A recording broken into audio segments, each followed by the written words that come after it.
Shalom, shalom, shalom.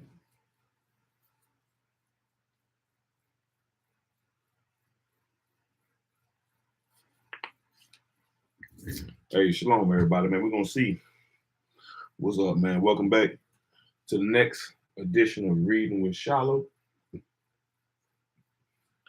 Man, we're going to see if this internet work tonight. I hope it do, and I hope it might.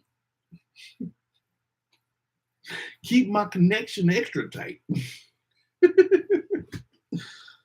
Oh, man. Hope we want it to work, but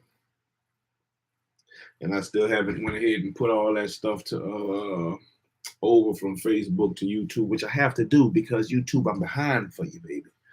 I'm behind quite a few chapters, but we're ahead. Facebook, we're ahead. Today on Reading with Shilo, on this edition of Reading with Shilo, we about to read chapters 42 through chapters 44, 42 through 44, and they kind of long. Chapters are kind of long, but we're gonna go ahead and get into it anyway, man. We're gonna get into it anyway. In the ancient book of Jasher. Yeah. It's been getting some good stuff, man. It was battling. Oh man, this boy's getting killed by the thousands. And knocking them down. Knocking them down. So Jacob and his sons and their servants, about 110 of them, 120 of them, something like that. Boy was knocking them boys down. All them kings of the Canaanites from the different lands, Sarton, Carez, a couple other places, and they people was getting done in. Boys was getting their legs chopped off and their head chopped off. They was getting hit with the bow and arrow. Man. Judah, Simeon, and Levi was leaping from on top of walls. There was all type of shit going on, man. There was all type of stuff going on. It's getting live. It's getting live up and down. But we're gonna get into the next couple of chapters. So, man, hey, YouTube work. Oh man. And if you're up with me tonight, yeah, it's all gravy, man. Welcome on. Come on in, sit down and tell a friend, about Mr. Shilo reading these books, man. Reading these books. And after I do, I already made up my mind. I'm probably gonna do it even before I finish reading this book. About to start a kids section, so I'm gonna start putting up some children's books. Because I know these books that we reading, I want my children to hear about them. I want my children to know about them. But, some parents might not feel comfortable. I don't know why, but some parents might not feel comfortable in their children hearing the things that are being spoken about in these books, or the books that I have in the back that's talk about slavery and, things of that nature, so the plight of our people who trapped in the curses because they don't want to learn what they're supposed to do from these verses.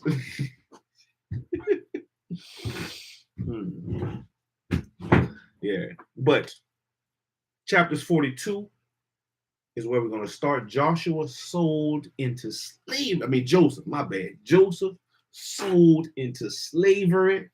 His brothers he wasn't feeling him. He wasn't feeling him for his dreams.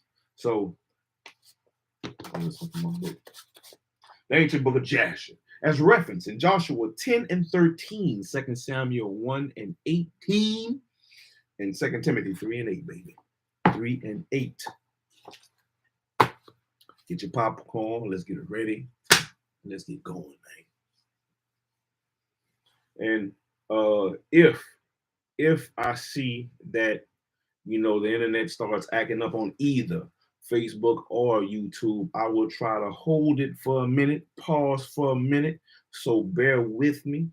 I'll try to pause for a minute because I don't want y'all to miss nothing. I want y'all to get it like I'm getting it, for the first time. I don't want y'all to miss nothing. Right. But anyway, let's get into it. Let's get into it and see what's going to happen with Joseph being sold into slavery in chapter 42. 42. And we are almost, well, we halfway. We almost halfway. We almost halfway done with the book. As you can see, this is what we read. This is where we got to go. Still a nice chunk, but still a nice chunk. But it's all gravy. We're gonna keep pushing. We're gonna keep pushing till we get it all through. Chapter 42.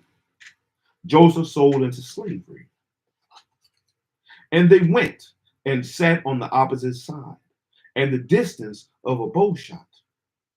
And they sat there to eat bread. And whilst they were eating, they held counsel together what was to be done with him. They talk about what's going to be done with Joseph. Whether to slay him or to bring him back to his father. They were holding the counsel when they lifted up their eyes and saw and beheld, there was a company of Ishmaelites coming at a distance by the road of Gilead, going down to Egypt.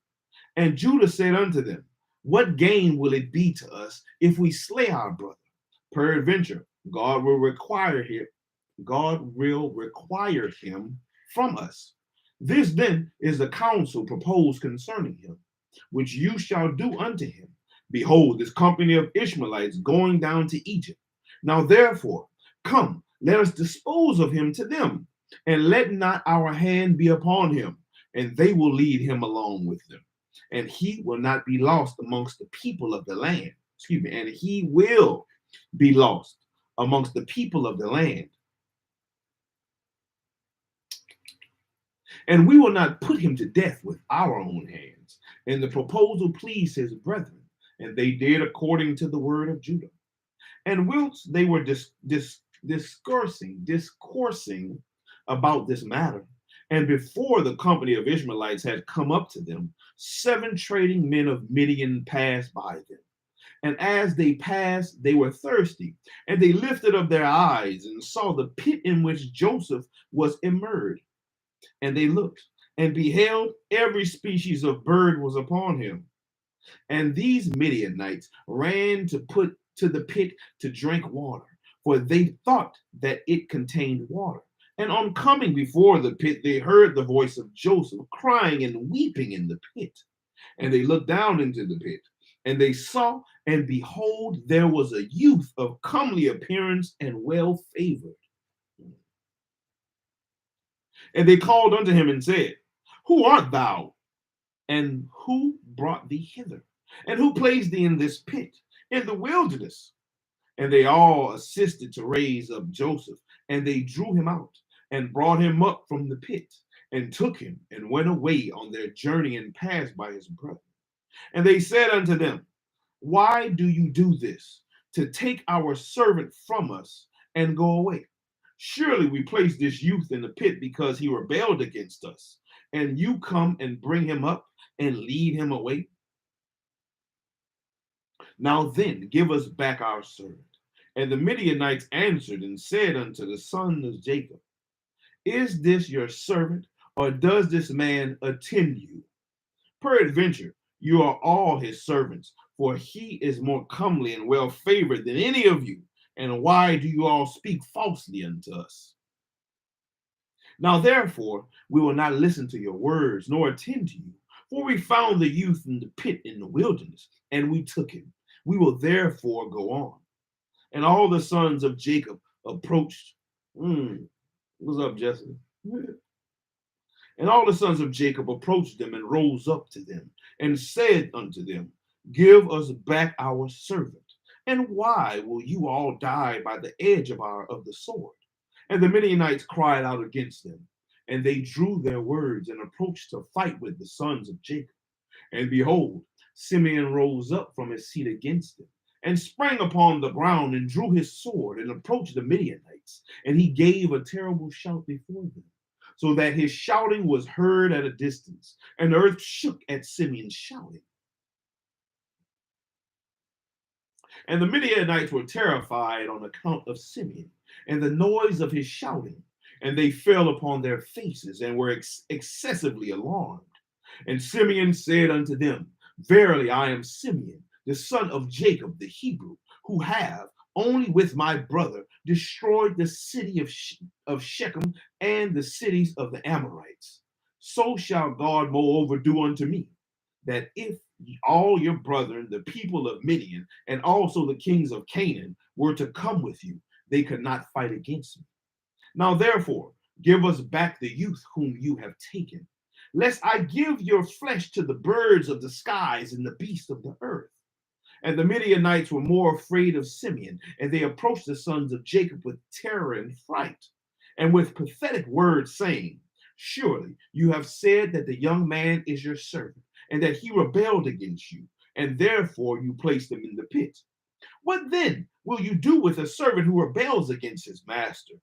Now therefore, sell him unto us, and we will give you all that you require for him. And the Lord was pleased to do this in order that the sons of Jacob should not slay their brother. And the Midianites saw that Joseph was of a comely appearance and well favored. They desired him in their hearts, and were urgent to purchase him from his brethren. And the sons of Jacob hearkened to the Midianites, and they sold their brother Joseph to them for 20 pieces of silver. And Reuben, their brother, was not with them. And the Midianites took Joseph and continued their journey to Gilead. They were going along the road, and the Midianites repented of what they had done in having purchased the young man. And one said to the other, What is this thing that we have done in taking this youth from the Hebrews, who is of comely appearance and well favored? Perhaps this youth is stolen from the land of the Hebrews. And why then have we done this thing? And if he should be sought for and found in our hands, we shall die through him. Now surely hardy and powerful men have sold him to us, the strength of one of whom you saw this day. Perhaps they stole him from his land with their might and with their powerful arm, and have therefore sold him to us for a small value which we gave unto them.